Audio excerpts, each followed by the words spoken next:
Hi అండి, welcome back to my channel దేవుని మహిమలు. ఈరోజు బాలా త్రిపుర సుందరి దేవి విశిష్టత గురించి తెలుసుకోబోతున్నామండి. ఓం శ్రీ గణాధిపతయ నమః. ఓం నమ శివాయ. జయ దుర్గామాత.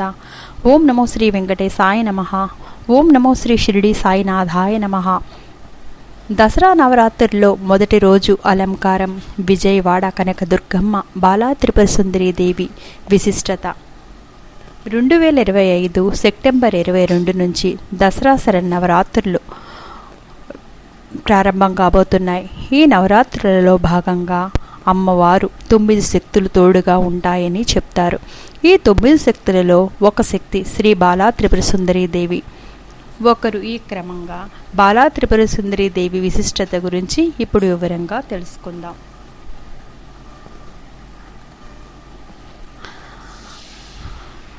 ఉత్సవాలలో భాగంగా ప్రతి ఏడాది ఆశ్వయుజ మాసం శుక్లపక్షం పాడ్యమి తిథి రోజు నుంచి దసరా నవరాత్రులు, శారదీయ నవరాత్రులు ప్రారంభమవుతాయి. ఈ సంవత్సరం సెప్టెంబర్ 22 నుంచి దసరా ఉత్సవాలు 2025న ప్రారంభం కానున్నాయి. అక్టోబర్ 2 వరకు దసరా ఉత్సవాలు కొనసాగుతూ ఉంటాయి.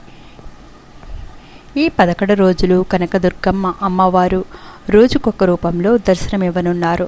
అందులో భాగంగా తొలి రోజున శ్రీ బాలా త్రిపుర సుందరి దేవి రూపంలో భక్తులకు దర్శనమిస్తారు. ఈ క్రమంలో బాలా త్రిపుర సుందరి దేవి అవతార విశిష్టత గురించి తెలుసుకుందాం. దసరా నవరాత్రుల్లో భాగంగా మన తెలుగు రాష్ట్రాలలో కొందరు శ్రీశైల భ్రమరాంబికాదేవి అలంకరించే నవదుర్గల అలంకారాలను పూజిస్తారు. మరికొందరు విజయవాడ ఇంద్రకీలాద్రిపై కొలువున్న కనకదుర్గమ్మ అలంకారాలను ఆరాధిస్తారు.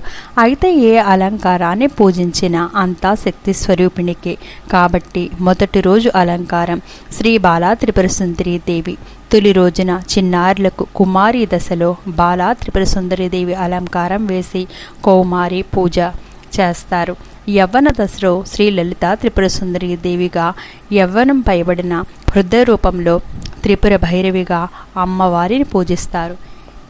ఈరోజు అమ్మవారికి పులగం లేదా పొంగలి నైవేద్యంగా సమర్పిస్తారు. మొదటి రోజున పరాశక్తి అయిన బాలా త్రిపుర సుందరి దేవి అలంకారంలో అమ్మవారు భక్తులకు దర్శనమిస్తారు. ఈ బాలా త్రిపుర సుందరి దేవి శ్రీచక్రంలో త్రిపురాంత్రయంలో ఆది దేవత, అలాగే షోడశ విద్యకు ఆదిష్టాన దేవత కూడా. అందుకే ఉపాసకులు బాలా త్రిపుర సుందరి దేవిని అనుగ్రహం కోసం బాలార్చన ఆచరిస్తారు. ఈ రోజున 2 ఏళ్ల నుంచి 10 ఏళ్లలోపు బాలికలను బాలా త్రిపుర సుందరి దేవి అమ్మవారి స్వరూపంగా భావించి శ్రీకుమారి పూజ చేస్తారు. త్రిసతి పారాయణ గావిస్తారు. మనస్సు, బుద్ధి, చిత్తం బాలా త్రిపుర సుందరి దేవి ఆధీనంలో నిమగ్నమై ఉంటాయి. అమ్మవారు అభయహస్తముద్రలో అక్షమాల ధరించి శ్రీ జగన్మాతకు నిండు మనస్సుతో ఆరాధిస్తే మనోవికారాలు తొలగిపోతాయని భక్తులకు బలమైన నమ్మకం. అశ్వయుజ పాడ్యమి రోజు కనకదుర్గమ్మ అమ్మవారు శ్రీ బాలా త్రిపుర సుందరి దేవి అలంకారంలో భక్తులకు దర్శనమిస్తారు.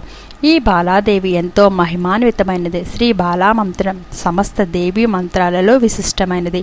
అందుకే శ్రీ విద్యోపాసకులు తొలుత శ్రీ బాలా మంత్రాన్ని ఉపదేశిస్తారని పండితులు చెప్తారు. అంతేకాకుండా మహాత్రిపుర సుందరి దేవి నిత్యం కొలువు ఉంటే పవిత్రమైన శ్రీచక్రంలో త్రిపురాత్రయంలో ఉండే మొదటి దేవత అయిన శ్రీ బాలా త్రిపుర సుందరి దేవి అనుగ్రహం పొందితేనే మహాత్రిపుర సుందరి దేవి అనుగ్రహం పొందగలుగుతారని విశ్వాసం.